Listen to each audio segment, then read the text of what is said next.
Welcome to Kenton's videos. Enjoy the video. In this video, I will explain how to replace a Ford Focus bonnet lock.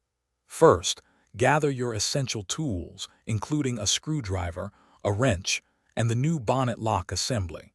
Make sure your vehicle is parked on a level surface with the engine completely off for safety. If your current lock is jammed, use the emergency release mechanism to open the bonnet.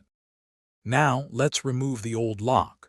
Begin by locating the bonnet release cable connected to the existing lock and carefully disconnect it. Next, use your wrench or screwdriver to unscrew the mounting bolts or clips that secure the old lock mechanism in place.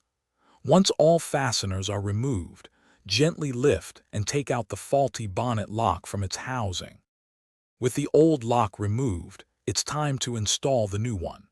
Carefully position the new bonnet lock assembly into its designated slot, ensuring it aligns correctly. Secure the new lock using the appropriate mounting bolts or clips, tightening them firmly but without over-tightening. Finally, reconnect the bonnet release cable to the new lock mechanism, ensuring a secure connection. To complete the replacement, close the bonnet and thoroughly test the new lock's functionality multiple times.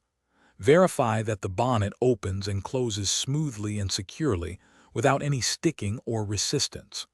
Before you finish, double-check all connections and fasteners to ensure they are properly tightened, providing a safe and reliable bonnet closure for your Ford Focus. Thanks for watching. Consider subscribing if we helped you.